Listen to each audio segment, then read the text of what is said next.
Single mom was fired for bringing her son to work.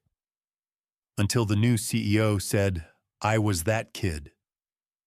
Snow had been falling since dusk, blanketing the streets of Chicago's South Side in a quiet white stillness. Inside the industrial bakery of Lakeshore Foods, the night shift hummed like a restless machine. Conveyor belts rattled, mixers groaned, the smell of yeast and sugar clung to the air. Emily Carter, 29, adjusted her hairnet and checked the timer on the oven. Her hands moved automatically. Knead, fold, bake, package, while her mind spun with worry. Her son Leo, only 6, had been coughing all day. The babysitter had called at sunset. "Emily, I'm so sorry, I'm at the hospital. I can't keep him tonight." There was no one else. No family in the city. No neighbors she trusted at this hour. She had begged the shift supervisor for an hour off, but the answer had been sharp. "We're already short. If you leave again, don't come back." So she had made a choice, the kind single mothers make when there are no right options. She wrapped Leo in his blanket, carried him through the icy wind, and brought him quietly into the staff break corner at the back of the plant. He slept on a folding chair, cheeks flushed, his small hands gripping her jacket.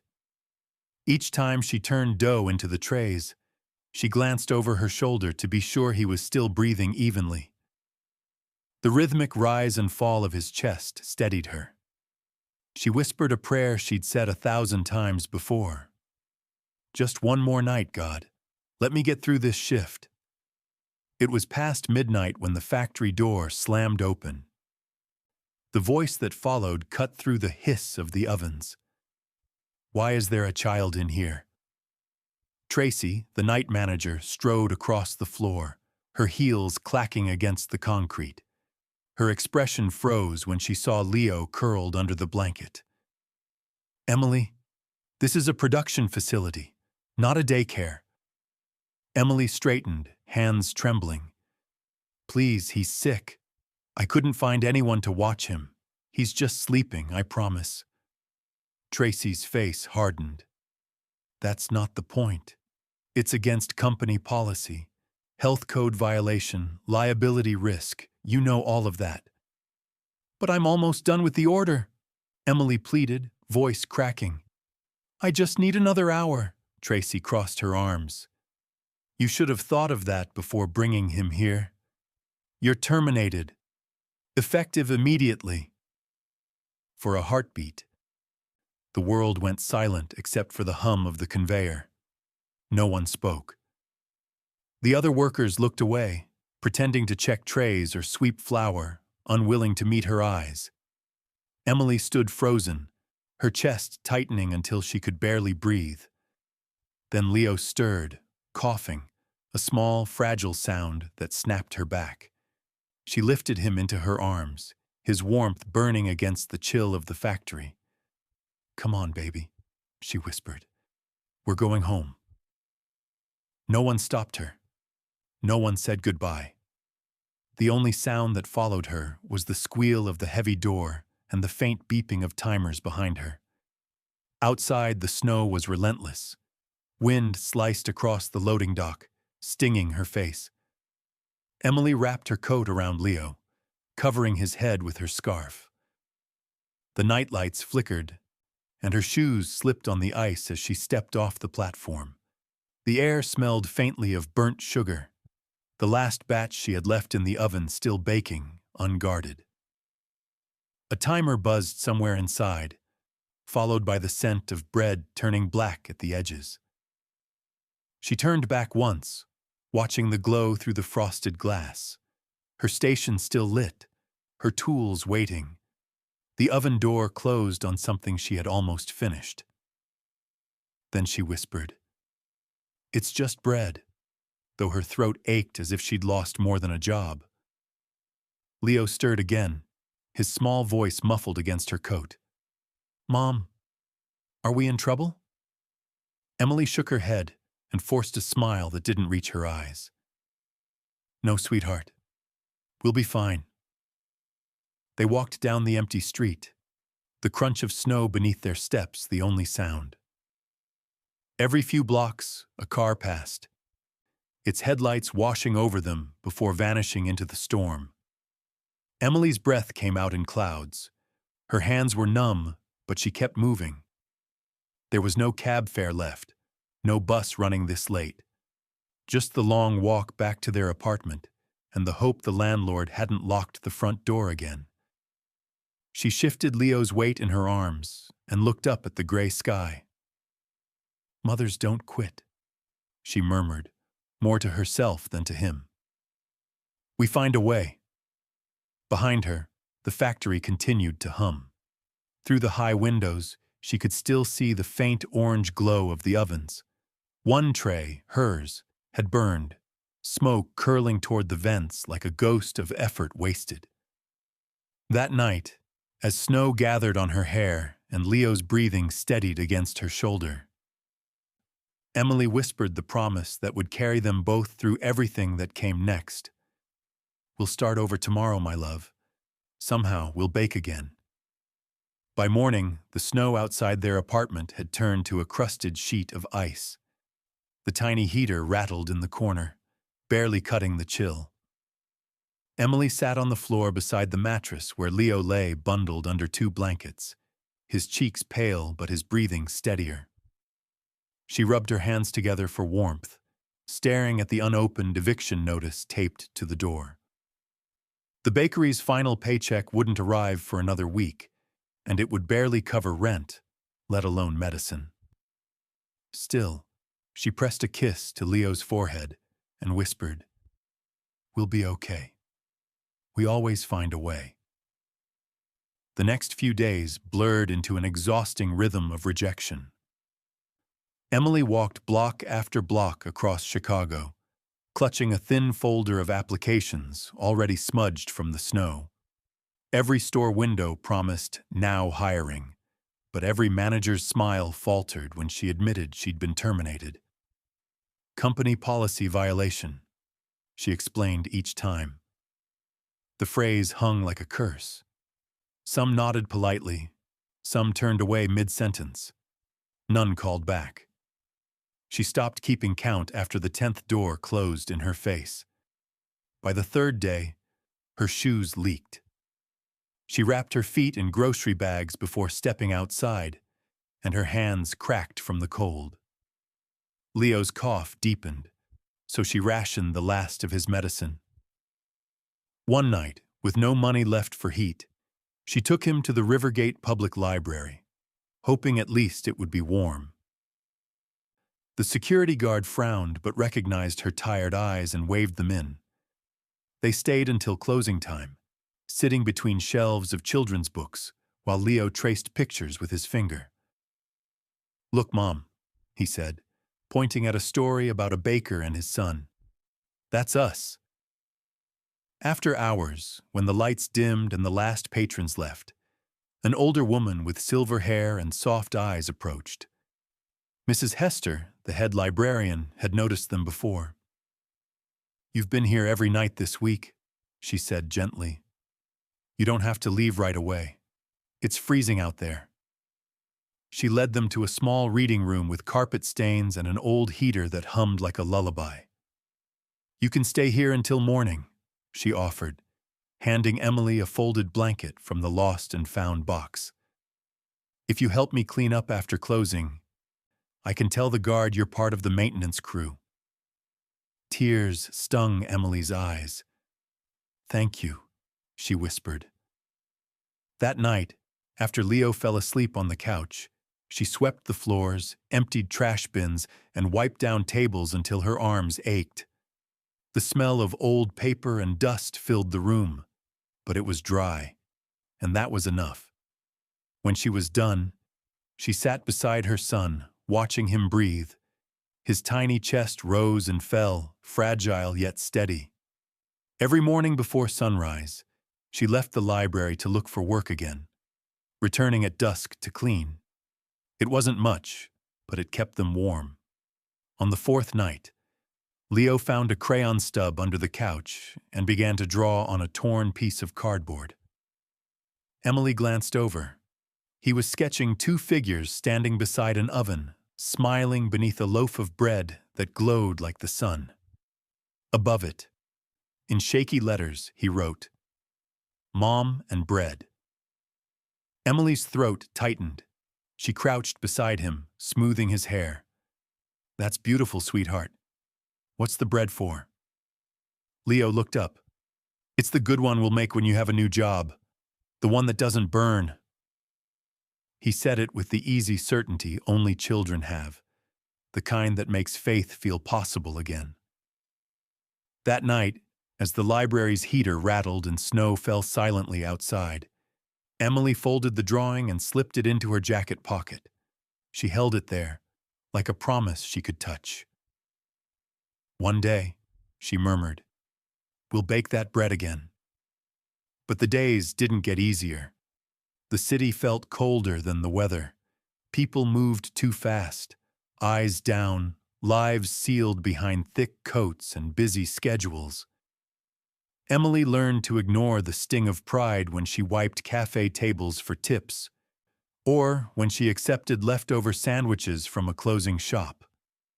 Each act of survival was a small victory. Each morning she whispered the same line to Leo as she buttoned his jacket. "Keep smiling, my lion. The world only looks scary until we stand up to it." By the end of the second week, her strength began to fray. Leo's inhaler ran out, and the pharmacy refused to refill it without insurance. That night, as he wheezed softly in his sleep, Emily sat awake beside him, hands clasped, praying. Then, before dawn, Mrs. Hester knocked softly on the reading room door. She handed Emily a warm cup of tea and said, "You've worked hard, dear. Maybe it's time to look beyond these walls. There's a bulletin board in the staff hallway. Sometimes local offices post cleaning jobs. Check it tomorrow. You might find something meant just for you." Emily nodded, eyes wide with a fragile spark of hope. When Mrs. Hester left, she unfolded Leo's drawing again. The paper was creased, smudged with fingerprints and a faint streak of flour still clinging to the corner of her sleeve. She smiled through tears. "Meant just for us," she whispered. As the first light of dawn broke through the frosted window, Emily tucked the drawing back into her pocket. The promise of bread, and something better, was still alive. She would keep walking, keep trying, until she found the door that opened. The next morning, sunlight spilled through the library's tall windows, pale and cold. Emily had barely slept. Mrs. Hester's words echoed in her mind. "Check the staff board. You might find something meant just for you." She rose quietly, careful not to wake Leo, and tiptoed into the hallway lined with faded flyers. Among them, lost pets, tutoring ads, yard sales, one new sheet stood out. Printed neatly in blue ink, it read, "Onyx Services now hiring, custodial staff for Horizon Tower. No diploma required. Part-time afternoon shift." The paper fluttered slightly under the heater's draft, like it was waving at her.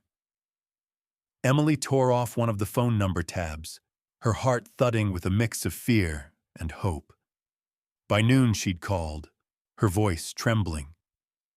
A kind-sounding woman named Sandra answered. "You can come in today for an application," she said. "We're at 421 North Canal, inside Horizon Tower." The address sounded impossibly far away, but Emily nodded anyway. "Yes, I'll be there."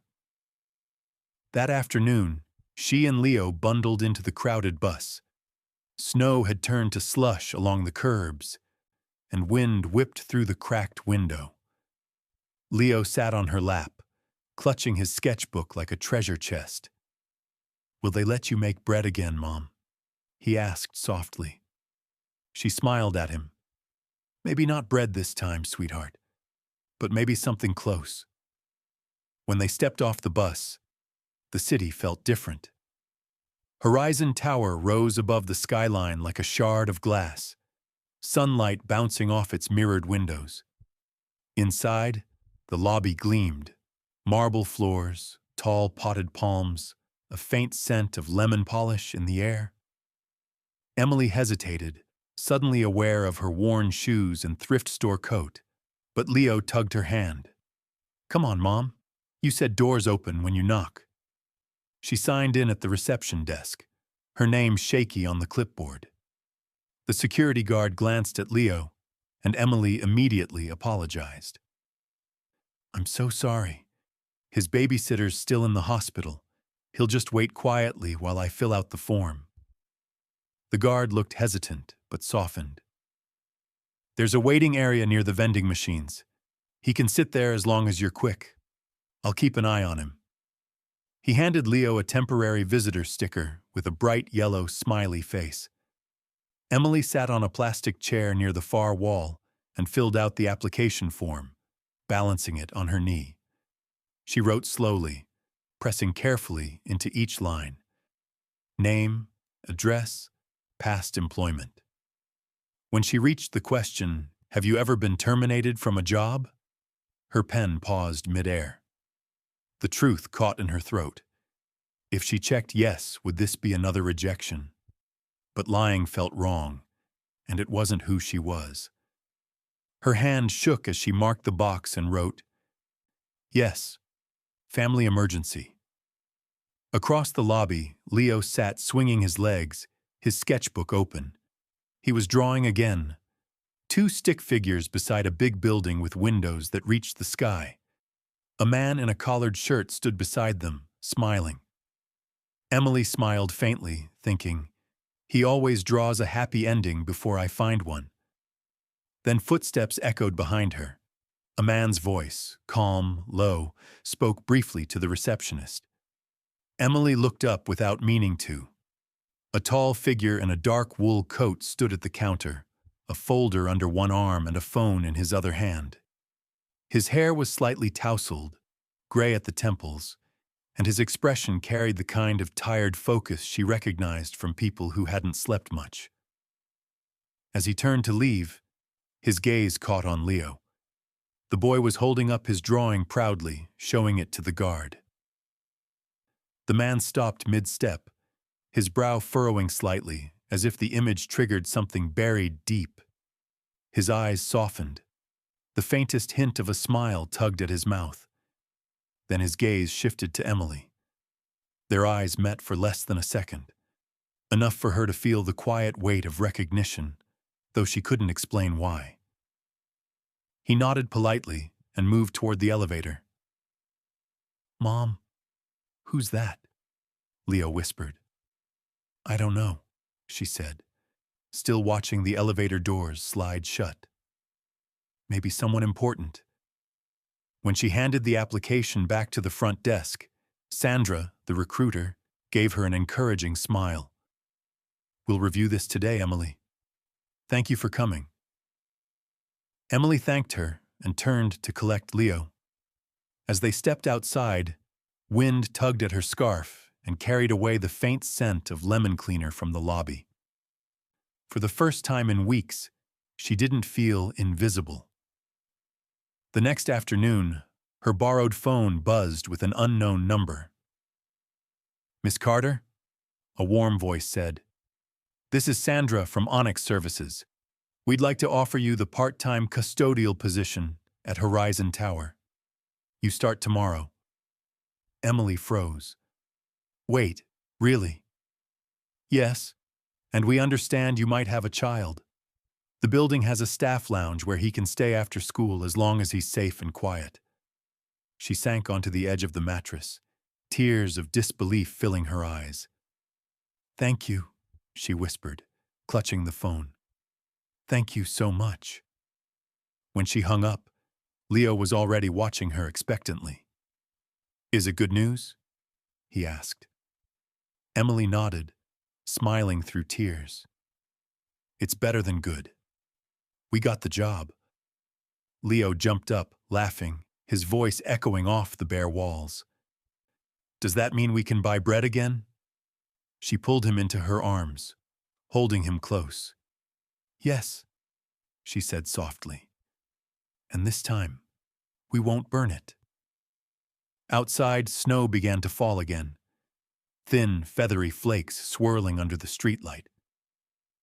Emily looked out the window and whispered the same words that had become her prayer. "Maybe this door is the one meant for us." The next afternoon, Emily stood in the lobby of Horizon Tower, her new uniform crisp and unfamiliar.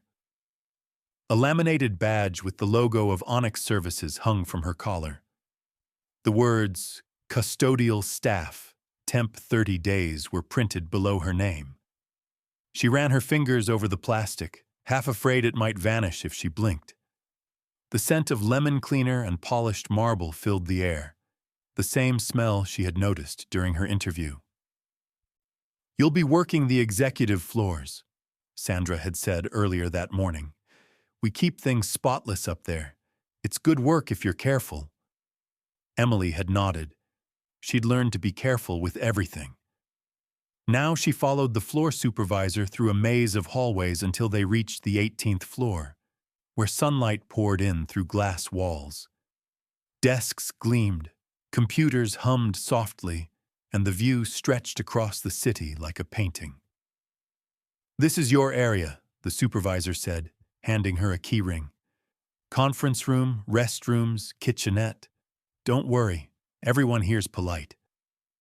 He glanced at Leo, who stood clutching his sketchbook beside her. "Your boy can stay in the staff lounge downstairs for now. There's a couch and a TV, just make sure he doesn't wander." Emily thanked him, kneeling to speak to Leo. "You'll stay in the lounge, okay? Draw, read, maybe watch a movie. I'll come check every hour." Leo nodded solemnly.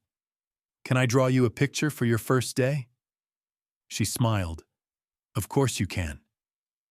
She spent the first few hours working silently, her movements steady and methodical. She wiped fingerprints from glass doors, polished silver handles, and refilled paper towels. Every detail mattered. Each clean surface was proof that she belonged here. When her back ached, she reminded herself, "It's honest work. It's our second chance." Around 3 o'clock, she slipped downstairs to check on Leo. The lounge smelled faintly of coffee and carpet cleaner. To her surprise, a small paper cup of hot cocoa sat beside Leo's coloring book, steam curling gently into the air. Next to it was a wrapped sandwich, cut neatly in half. "Where did you get that?" she asked, blinking. Leo shrugged. "The lady from the pantry brought it. She said it was from the list upstairs." Emily frowned softly. "What list?" But the pantry worker had already left. She looked at the neat handwriting on the napkin tucked beneath the cup. "For our young visitor, enjoy your afternoon." The letters were precise, the kind used by someone used to signing documents. She smiled, though she didn't understand it. "Eat up, sweetheart," she said. "Whoever it was, they have good timing." That evening, as she was polishing the elevator mirrors, she heard footsteps behind her. A calm, familiar voice said, "Don't bother with the far corner. It scratches easily." She turned, startled. It was Noah Blake, the man from the lobby. He stood a few feet away, jacket slung over his arm, tie loosened. "Oh, thank you, sir," she said quickly, stepping aside. "I didn't mean to be in the way." "You're not," he replied simply. For a moment, silence filled the space between them, broken only by the hum of the elevator. Then he added, "Your boy? He's the one who likes to draw buildings." Emily blinked. "Yes, that's Leo. I hope he hasn't caused any trouble." Noah's lips curved faintly. "Trouble? No. He gave one of our security officers a drawing of this tower. Said it needed more windows for people to look out of. I think he's right." Her surprise turned into quiet laughter. the sound soft but genuine. He has big ideas. He reminds me of someone, Noah said, eyes distant for a second before he glanced at his watch. You're doing good work here. Keep it up. Then he stepped into the elevator, doors closing between them before she could thank him. Later that night, as she locked the supply closet, she couldn't shake the odd sense that something about him felt familiar, though she couldn't name why. The next few days settled into a rhythm. Emily worked diligently. Leo spent afternoons in the lounge. Each day the same cocoa and sandwich appeared. Never late, never explained. The napkins always bore short notes written in the same careful hand. For a good day. Stay warm. Keep drawing. It felt like being watched over, though never intrusively, like someone somewhere in the building quietly wanted them to be okay. One Friday evening, she caught a glimpse of Noah through a glass partition as he spoke to a group of managers. His voice was calm, commanding, but not harsh. When their eyes met briefly through the reflection, he gave a polite nod before returning to his conversation. Something in that look, measured, kind, but heavy with memory, stirred something inside her. That night, while wiping the last streaks from a conference table, Emily paused. She stared at her reflection in the dark glass, tired but no longer defeated. The hum of the city beyond the windows sounded softer somehow. She thought about the anonymous cocoa, the quiet nods in the hallway, the way kindness could hide in ordinary gestures. She didn't know that on the other side of that glass wall, in an office left half-lit, Noah Blake sat at his desk, studying a child's drawing tacked to the corner of his bulletin board, a tower with smiling stick figures at its base. Beneath it, in bright crayon letters, Leo had written, "Home." Noah traced the word once with his thumb and whispered under his breath, "Yeah, kid, I know what that feels like." By late January, the city was wrapped in ice again. Horizon Tower glimmered like a crystal fortress against the gray sky. Emily had settled into a fragile routine. Days at work, evenings in the small apartment she and Leo now shared with the hum of a borrowed space heater. It wasn't much, but it was safe. Every morning, Leo would hand her a new drawing for her pocket, superheroes, buildings, suns made of yellow crayon, and say, "This one's for luck." And somehow, the days kept holding together. Then came the storm. It began as a light flurry, harmless, almost pretty. By sunset, snow hammered the windows, wind shrieking through every gap in the glass. The city issued emergency warnings. Buses stopped running. Most employees had left early, but Emily's shift wasn't done. She was disinfecting the 18th floor kitchen when the lights flickered once, twice, and then died. For a moment, everything fell silent except for the howling wind. The emergency lights kicked in, dim red bulbs casting long, uncertain shadows. She froze. "Leo?" Her voice echoed down the hallway. He had been reading in the staff lounge a few floors below. Grabbing her flashlight, she hurried to the stairwell. The steel door moaned in the wind. The stairwell air was freezing, each breath sharp in her throat. As she reached the 15th floor, she heard a small cough. "Mom?" Leo's voice trembled. Relief nearly dropped her to her knees. She gathered him in her arms. "It's okay, baby. I've got you."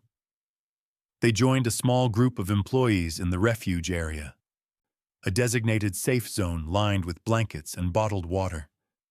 The building's generator hummed faintly, powering only the essentials. Someone passed around flashlights. Leo clung to her side, his breathing shallow. She could feel the slight wheeze starting again. "You need your inhaler," she whispered, rummaging through her bag. "Empty." She'd left the spare at home. Sonic twisted her stomach. Then a familiar voice cut through the room. "Here, try this." Noah Blake stepped forward, his coat dusted with snow, a portable heater in one hand and a blanket in the other. His usual polished calm was gone. His hair was damp, his expression focused. He knelt beside Leo, tucking the blanket around him, then placed his heavy coat over both of them. "Keep him close," he said softly. "He'll stay warm longer that way." Emily stared at him, breathless. "You're still here?" He smiled faintly. "CEO doesn't get to leave before everyone else. That's the rule." His tone was light, but his eyes held something deeper, something she couldn't name. The hours stretched slow. The storm raged outside, pressing against the glass walls. Emily watched as Noah checked on employees, shared energy bars, kept the group calm. When he returned to sit beside her, she murmured, "You didn't have to do all this." "I did," he said simply. "I remember what it's like to be trapped in a cold place and not know if the heat will come back." His voice was quiet, almost lost under the wind. She looked at him, uncertain. "You sound like you've done this before." He gave a soft laugh, rubbing his hands together for warmth. "Not exactly this. But when I was little, my mother used to clean a bakery at night. She'd bring me with her sometimes, when there was no one else. One winter, the power went out during her shift. We stayed there in the dark for hours. I remember the smell of burnt bread, the way she kept whispering that everything was fine even when it wasn't." He paused, the corners of his mouth tightening. "She got fired for that night. Company rules, no kids allowed." Emily felt her chest tighten. She didn't move. "I was that kid," he finished softly. The words hung in the air like a truth that had been waiting to be spoken. The storm howled louder, but the silence between them grew warmer, heavier. Emily swallowed hard. I didn't know. How could you?" His gaze flicked to Leo, sleeping against her shoulder. "When I saw you both in the lobby that day, it felt like déjà vu. Same worry, same brave face. I wanted to help, but I didn't want to embarrass you. So I just made sure there was cocoa, food, a safe space." He looked down, almost shy. "Guess I wasn't as invisible as I thought." Her throat burned. "No," she whispered, blinking back tears. "You weren't." For a while, neither spoke. The wind began to ease. Snow still drifted, but the worst had passed. Noah stood, stretching stiffly. "Power should come back soon," he said, offering her his hand to help her up. "When it does, remind me to check something. The policies about family emergencies. They're long overdue for change." She took his hand, rising to her feet. His grip was steady, warm despite the cold air. For the first time since she'd met him, she saw not just a boss, but a man who understood what it meant to struggle, and to care anyway. When the generator lights flickered back to life, the others cheered softly. Leo stirred, blinking.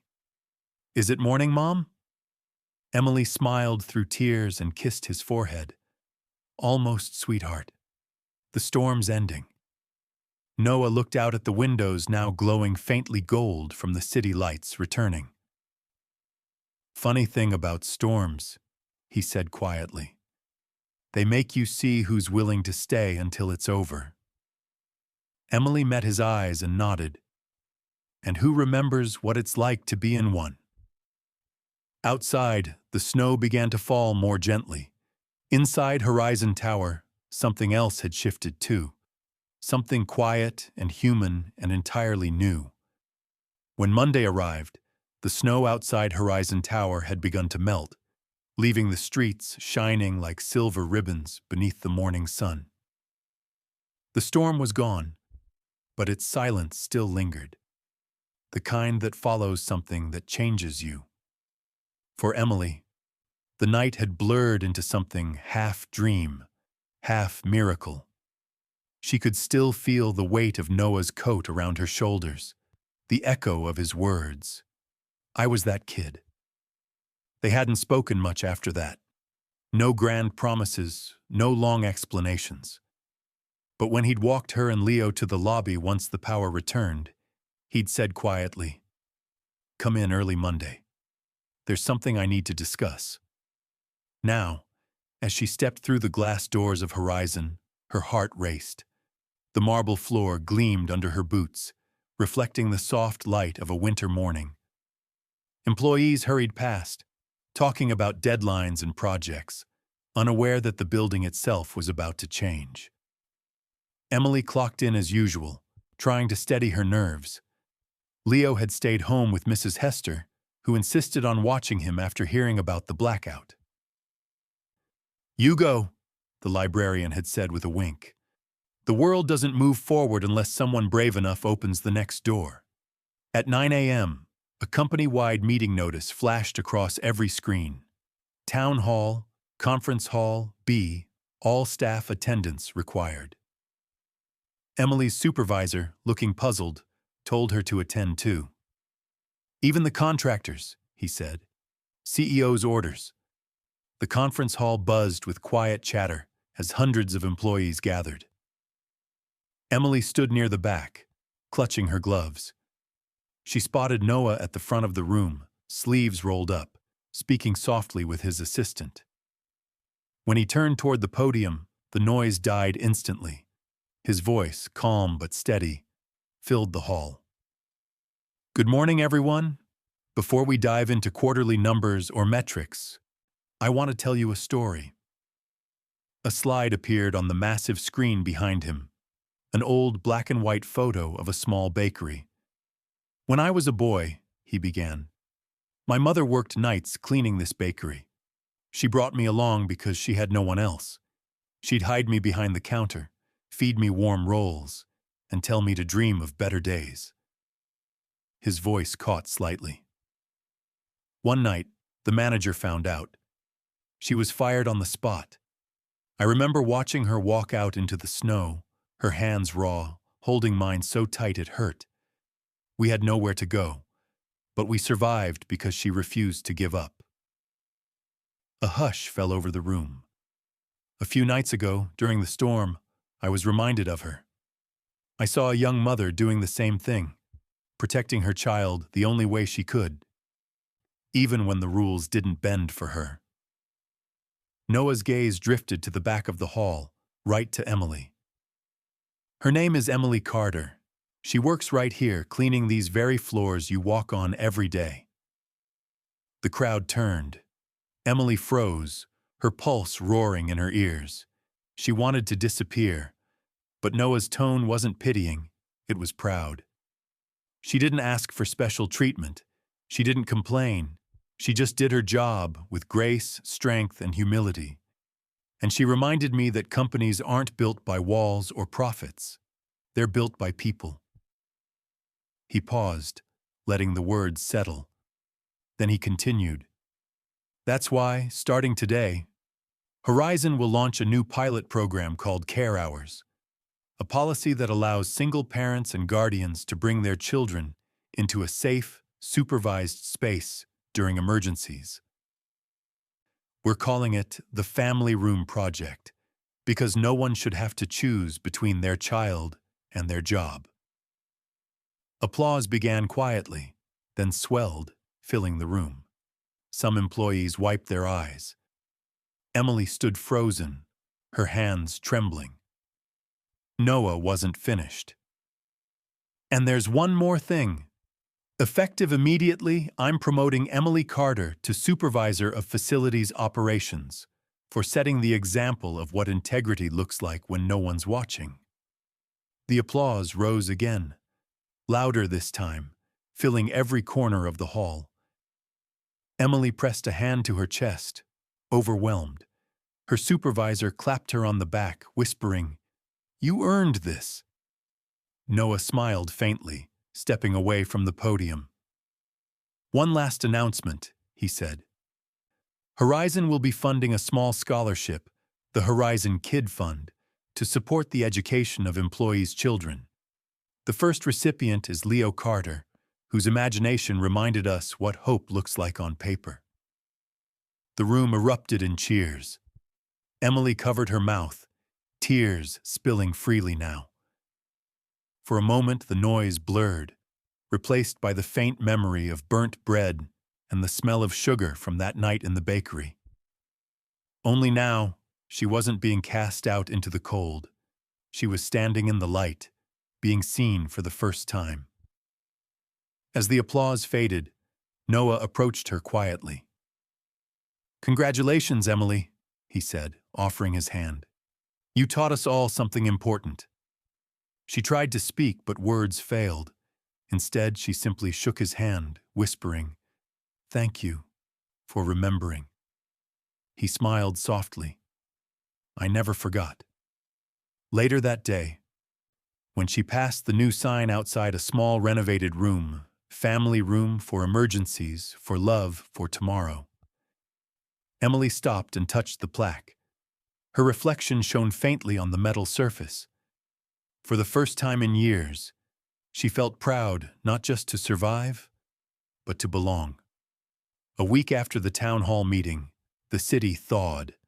Patches of grass peeked through the melting snow, and sunlight warmed the glass face of Horizon Tower. Inside, the energy was different, lighter, almost reverent. Employees greeted Emily with genuine smiles now. Some stopped to shake her hand. Others simply nodded, their eyes soft with respect. Onyx Services printed her new badge, Emily Carter, Supervisor, Facilities Operations. The laminated card gleamed against her uniform. When she pinned it on for the first time, her hands trembled. It wasn't pride exactly. It was something gentler, something closer to peace. Her life began to move in small, steady steps forward.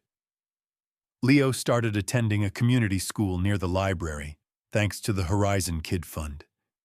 He came home every day with pockets full of pencil shavings and stories about new friends. He'd burst through the door shouting, "Mom, they have a whole shelf just for art books." Emily would listen, smiling, while stirring soup on their small stove.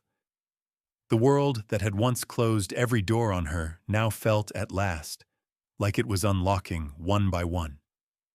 At Horizon, her new duties included overseeing other custodial staff, coordinating schedules, and maintaining the newly built family room. A cozy space filled with beanbags, a toy shelf, and a little bookshelf Mrs. Hester helped stock with children's stories. Each evening, when parents picked up their kids from the room, Emily would check the sign-in log, making sure every name was ticked off. She'd run her hand over the plaque outside the door that read, "For emergencies, for love, for tomorrow." It reminded her daily that kindness, when institutionalized, could change lives, not just hearts. A few nights later, as she was closing her clipboard for the day, she noticed something sitting on the counter of the family room, a small paper bag tied with twine and a folded note. The handwriting was neat, unmistakable. For the people who never stopped needing hope. Inside, still warm, was a loaf of handmade bread. Golden brown, the crust dusted lightly with flour. Emily smiled through sudden tears. She could almost smell the past. The bakery's ovens, the burnt bread she'd left behind that night she lost everything. Only now it wasn't burnt. It was perfect. When she turned around, Noah Blake was leaning in the doorway, hands in his pockets, his expression quiet. "I heard you used to bake," he said softly. "Thought I'd try a recipe myself. I might have overdone it a little." She laughed through her tears. "If this is overdone, the world needs more of it." She held the bread close, the warmth seeping into her palms. You didn't have to. I know, he said, walking closer. But sometimes you give people chances. Sometimes they give you perspective.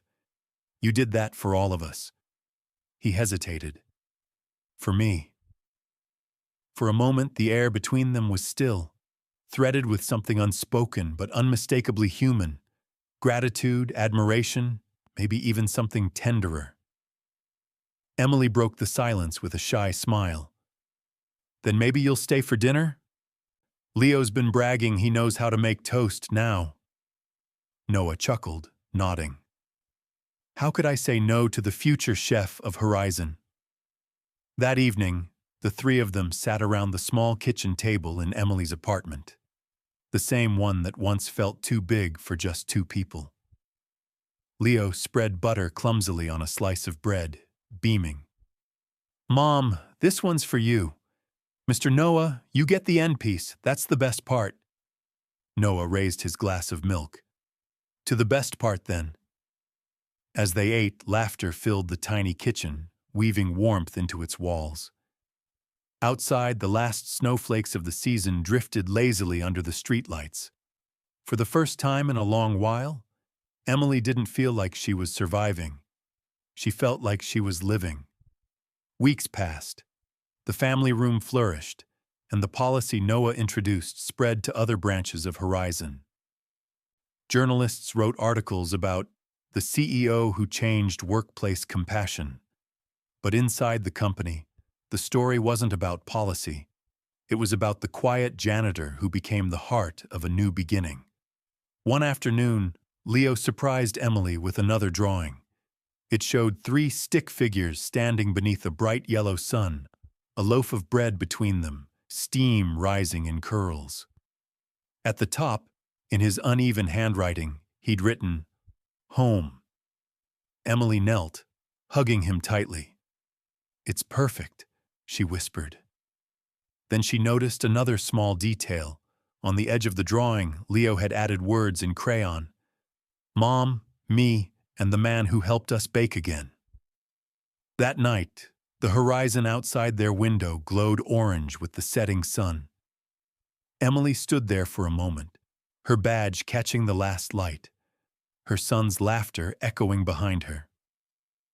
She thought of all the doors she'd knocked on that never opened, all the nights she'd walked through cold streets whispering promises to her child. And then she thought of this: warm bread, gentle laughter, and a future rebuilt from the crumbs of persistence. She looked out across the skyline toward Horizon Tower and smiled. We didn't just find a job, she murmured. We found a home. The scent of bread lingered in the air, soft, sweet, and alive. If this story touched your heart, reminded you of second chances, or made you believe again in quiet kindness, share it.